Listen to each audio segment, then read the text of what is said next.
Hi guys, hello and welcome. So this is the Banner Girl, and this was just initially supposed to be a vlog about my day and how my routine has been for a while now, well for some days now, and how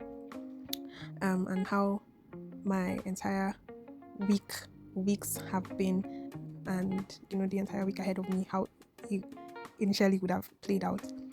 But then I'll dive into something else while you see for yourselves what my day looks like. Um, I'll start by this, right? Trust Jerry as Jerry. Literally, trust Jerry as Jerry. So I'll just give you guys a quick backstory to explain why I said so. So I got an internship spot, and maybe some other time I would, dive in and really tell you guys about how this whole thing came about, because this internship on its own is a whole different conversation altogether, because how it all played out. No.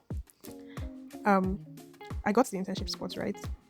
And we were told that there would be accommodation, and so we were asked to come over for documentation process, and then we would be told when to report.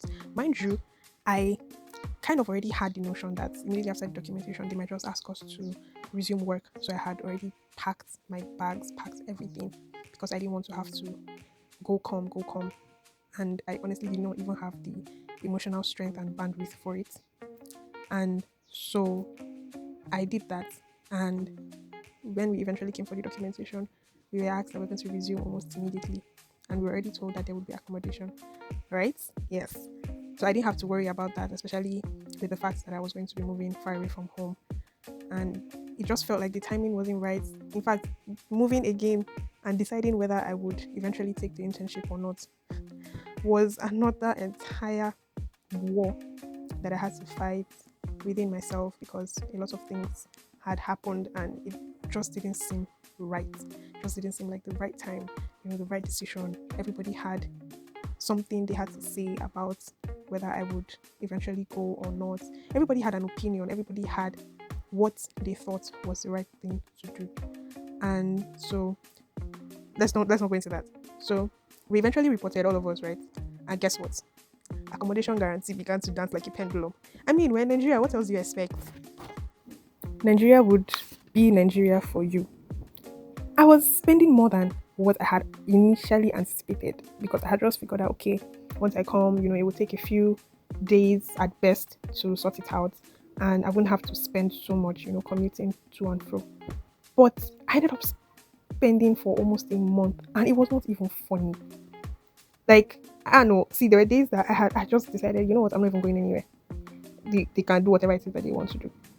Finally, finally, right after the entire merry-go-round, oh no, this, there were times and there were moments that they would say, oh okay, it might work out, oh it will not work out, oh we have to sort this out. There was one story after another. But after everything, the day of meeting with the committee finally came, and then that morning I found myself uneasy. Like, I was worrying about the accommodation, right, as well as there was something else that I was worried about. And I just could not understand what it was. At this point, while thinking about all this, I'd already arrived at work. But then right here, you can see that it's still quite dark that I'm leaving the house. Like, people have not even started moving out, and I'm already like, am I a vigilante or what? So back to my story, you guys. I was getting uneasy, I was getting worked up, I was worrying about the whole accommodation thing. But then I was listening to Gratitude by Victoria Orenzi. And okay, I was paying attention, I was paying attention to the song, but at a point in time, I had zoned out. Subconsciously, I was there, but I just wasn't paying attention to the whole thing. And the song was over. The song itself, the melody, everything was over, and it was at the point where, towards the end, where she was just talking. If you listen to Minister Victoria, Pastor Victoria, hey God, if you listen to her songs, you would understand what it is that I'm talking about. And so she was just speaking and saying to just give thanks to God. Just give God thanks. It doesn't matter what you're going through. It doesn't matter what is currently facing you. Just give Him thanks.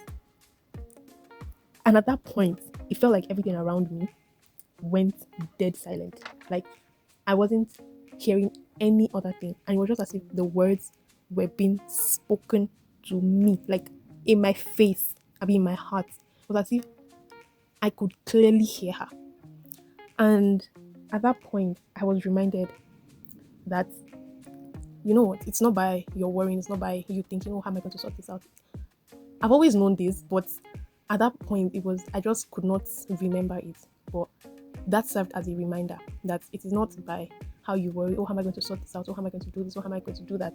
That eventually you would, have it sorted out. And so I just give God thanks for my room. I literally was there and I was saying, oh, Jesus, thank you. Thank you for my room. I'm really grateful. You know how you say it like it has already been given to you, like you've seen it and you're just like, oh, Jesus, thank you. That was what I did.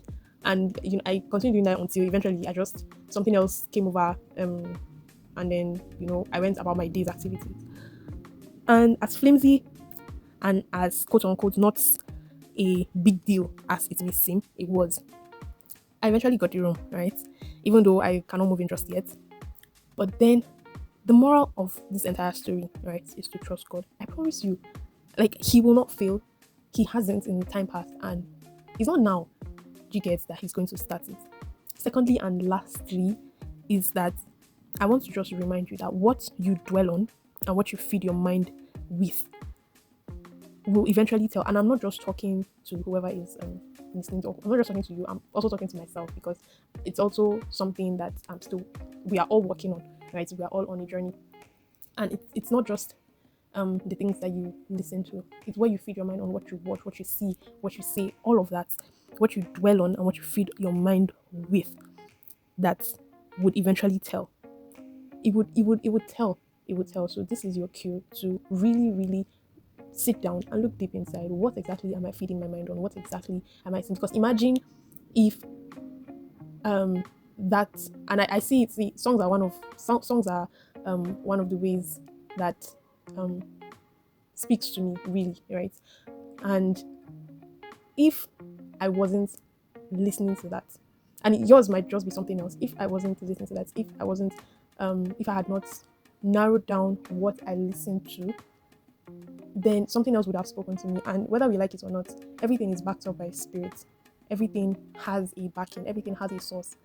And so if you don't narrow down and contain what you feed your mind on, if you don't bring it under subjection to the Spirit of God, that, okay, this is not allowed in me. Because you obviously, it's just like planting, we've heard this analogy a lot of times, just like planting a mango tree, or a mango fruit rather, and you now see pineapple. It doesn't work that way. It's what you plant, and it's like the irony of it and the architecture of the whole thing, how God made it, is that you plant one seed, you just plant one, but then what comes out is a whole lot. So you thinking that, okay, it would ripple into different aspects of your life, and it's not just like on one thing that it would have that effect. So watch what it is that you put in your mind, watch what it is that you dwell on.